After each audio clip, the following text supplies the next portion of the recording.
Não foi tão grande quanto os investidores queriam, mas foi o suficiente para tranquilizar as bolsas por um dia. O corte de 0,75 ponto percentual na taxa de juros dos Estados Unidos foi a última de uma série de medidas tomadas pelo Federal Reserve para tentar reanimar a economia americana. Vamos a Nova York ao vivo conversar com o correspondente Jorge Pontual. Boa noite, Pontual. O comunicado deixou claro que o Banco Central americano enfrenta um sério dilema no momento, né? André, o Federal Reserve admitiu que está numa encruzilhada. De um lado, uma economia que se enfraquece a cada dia, e do outro, uma inflação que teima em dar sinais de força. O resultado é que 2 dos 10 integrantes do Comitê de Política Monetária votaram contra um novo corte dos juros. Apesar disso, os investidores gostaram da medida e os índices das bolsas dispararam. O sino marcou o fim de um dia de otimismo em Wall Street. As ações tiveram nesta terça-feira o maior ganho em 5 anos. A animação começou cedo, depois que o Lehman Brothers e o Goldman Sachs divulgaram balanços trimestrais melhores do que se esperava. O desempenho dos dois bancos afastou o medo de uma quebradeira, provocado pela quase falência do Bear Stearns na sexta-feira. À tarde, o Federal Reserve fez a sua parte e cortou os juros básicos em 0,75 ponto percentual. Com o corte de hoje, o juro real do país está negativo, já que a inflação ao consumidor está em torno de 4% ao ano. O Fed disse que as medidas tomadas nos últimos dias vão aumentar a liquidez do mercado e devem garantir um crescimento econômico moderado. Mas o comunicado deixa clara a preocupação com o risco de alta da inflação e com a fraqueza cada vez maior da economia.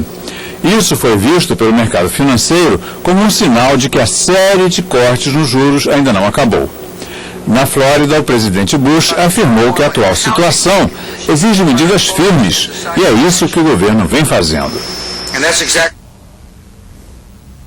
O corte nos juros aqui nos Estados Unidos mexe com a economia em todos os continentes.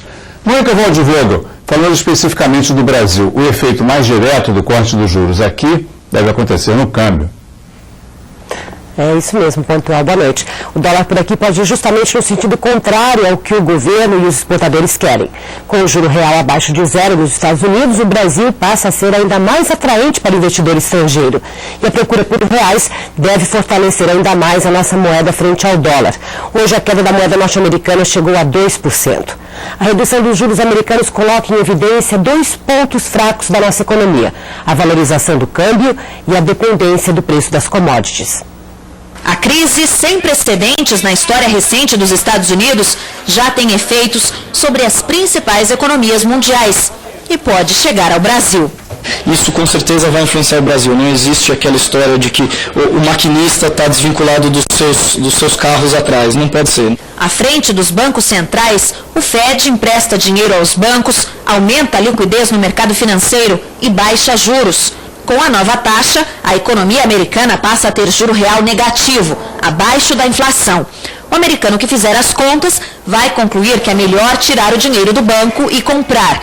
E assim, esperam as autoridades monetárias, a maior economia do mundo pode afastar o risco de recessão.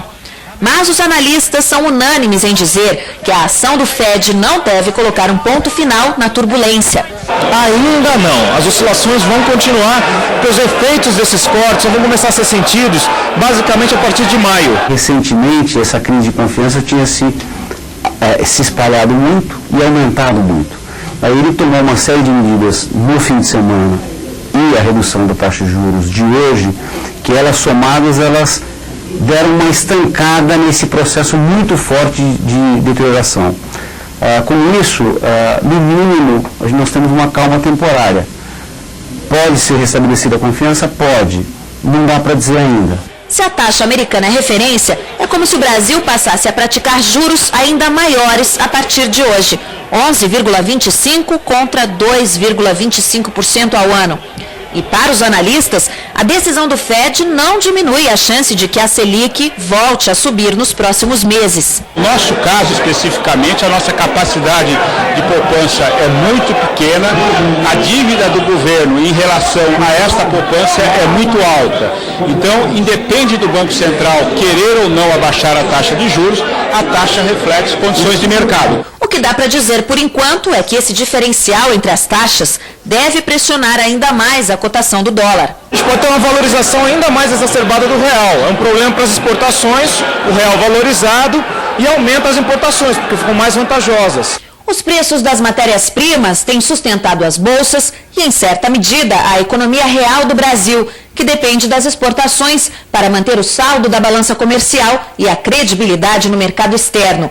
Mas os analistas já esperam uma reversão de tendência, menos pelos Estados Unidos e mais pela China, que pode colocar o pé no freio depois das Olimpíadas. Os chineses estão fazendo muitas reservas, estão consumindo muito antecipadamente para a questão das Olimpíadas. Como eles têm um problema de poluição, e isso atrapalha bastante no caso das Olimpíadas, que é muito esporte, eles vão ter que parar algumas indústrias muito poluentes, ou tentar diminuir a força dessas indústrias. Isso faz com que eles puxem bastante o preço agora e depois eles caiam bastante. As commodities tiveram uma recuperação hoje. O dólar fechou abaixo de R$ 1,70. A Bovespa também subiu mais de 3%.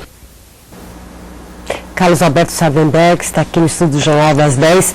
Há alguns anos, o Alan Greenspan, o antigo presidente do Federal Reserve, recuperou a economia americana baixando dramaticamente os juros, como eles dizem. Dramaticamente. Agora, será que esse efeito vai ser o mesmo de recuperação na economia americana? E será que essa redução dos juros lá neutraliza o pacote cambial da semana passada, que foi feito justamente para tentar recuperar o dólar? Olha, Mônica, o problema é o seguinte, primeiro aquele ponto que você colocou sobre a redução dos juros no tempo do Alan Greenspan, ele botou os juros em 1% ao ano, menor ainda do que esse, em 1% ao ano no dia 25 de junho de 2003. E só foi elevar os juros para 1,25 um ano depois. Quer dizer, o juro ficou um ano e 1% também negativo. Teve um efeito impressionante. E aí depois a economia começou a recuperar e começou a subir de 25 em 25 até chegar a 4 e pouquinho. Mas ficou um ano com juro a 1% para combater um problema um pouco diferente, mas também uma recessão, uma queda. Mas, enfim, para dizer que o Banco Central americano ainda pode reduzir mais ainda os juros. Agora, em relação ao Brasil, tem dois cenários, né? Se tiver um cenário assim de estresse, de crise financeira, a coisa aqui piora. Você viu ontem, por exemplo, o dólar subiu, o juro subiu e a bolsa caiu aqui no Brasil por causa desse estresse no mercado internacional. Se dá uma grande crise de confiança, uma quebradeira de bancos, aqui no Brasil ocorre ao contrário. Você vai ter dólar em alta, juro em alta e bolsa em queda. Agora, se houver se passar esse estresse e o que sobrar dele for uma profunda recessão na economia mundial, aí a gente perde pelo lado do comércio externo, das exportações. A economia mundial vai andar menos e o Brasil então vai exportar menos as coisas que o Brasil é competente, que é o agronegócio, a agricultura, produtos alimentares e diversos outros produtos metálicos, como por exemplo minério de ferro, né, que é um item importante. Então esse é o cenário, né? Quer dizer, um estresse muito grande atrapalha a gente pelo lado do dólar alto. E um cenário de recessão, de queda, vai fazer com que a economia brasileira também ande um pouco para trás. Mas a gente só consegue analisar o cenário com um horizonte muito curto, né? Porque aquela história mesmo, a longo prazo estaremos todos mortos. Então é melhor olhar o curto prazo, né? Obrigada, Savenberg. Boa noite.